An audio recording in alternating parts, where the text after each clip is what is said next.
pouvez avoir raison, mais vous ne pouvez pas le prouver. Et je ne peux pas, et personne ne le peut non plus. Mais je peux prouver dans cette Bible que vous prétendez qu'elle serait l'inspiration parfaite de Dieu, que des erreurs de traduction de la version originale sont incluses dans une langue différente, et que vous seriez mieux de faire attention à cela. Ou, puisque la religion est fondée sur la foi, vous pouvez croire que ces traductions qui ont été mal traduites étaient l'inspiration qui font que votre Bible est parfaite. C'est OK pour moi. Je vais me battre pour votre droit de le faire. Croyez-moi, je suis de votre côté.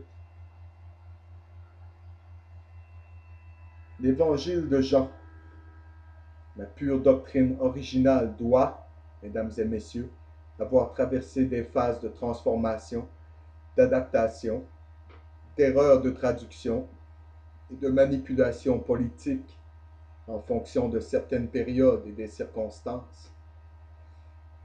Mais si nous examinons les religions comparativement et comparons les écrits individuels les uns aux autres, alors nous devrions, parfois, oh, parfois je me dégonfle ici, alors nous serons en mesure de découvrir les circonstances fortuites et espérer aller au cœur commun de la vérité. Vous voyez, l'idée de sacrifice est très ancienne et universelle, ce qui signifie à la fois le sacrifice de l'amour par le supérieur pour racheter l'inférieur, et, mesdames et messieurs, chers auditeurs, le sacrifice personnel que l'homme fait de ses désirs terrestres quand il aspire à chercher l'union avec son âme.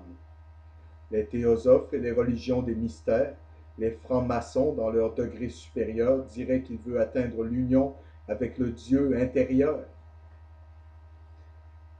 Christ a été crucifié pour nous. Nous crucifions notre chair avec ses passions et ses désirs.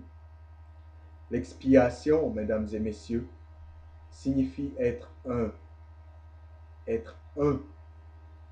Ou en anglais, atonement. At one atonement. C'est une réconciliation entre l'humain et le divin. Le nouvel ordre mondial cherche à atteindre une réconciliation entre Dieu et Lucifer, l'ange rebelle de la lumière qui a été chassé du ciel comme un éclair vers la terre. Il y a un point important que nous devons garder à l'esprit dans tout cela, c'est que nous devrions abandonner l'espoir faible et stupide que nous pouvons abroger notre propre responsabilité humaine pour garantir une justification déléguée pour nos erreurs, plutôt que de récolter ce que nous avons semé et de rectifier ce que nous pouvons avoir fait de mal. Je n'ai jamais vu le mal dans ce monde, sauf en présence de l'homme. Enlevez l'homme de l'image, le mal n'existe pas. Point à la ligne. Nous faisons de mauvaises choses que nous savons mal, et alors nous nous mettons à genoux le soir et prions, et le lendemain matin nous nous levons et faisons quelque chose de mal à nouveau, parce que dans nos esprits nous recommençons à neuf. Nous avons reçu le pardon, parce que nous avons confessé nos péchés et demandé pardon, et nous avons été sauvés par la crucifixion du Christ. Et alors nous perpétuons les torts que nous avons toujours faits. Et bien sûr, ce que je vous ai donné est un point de vue chrétien. Ce n'est pas le seul point de vue. Les athées ne croient pas qu'il y ait un Dieu, de sorte qu'ils n'ont pas à être responsables de quoi que ce soit, sauf de ce qui peut leur faire du tort.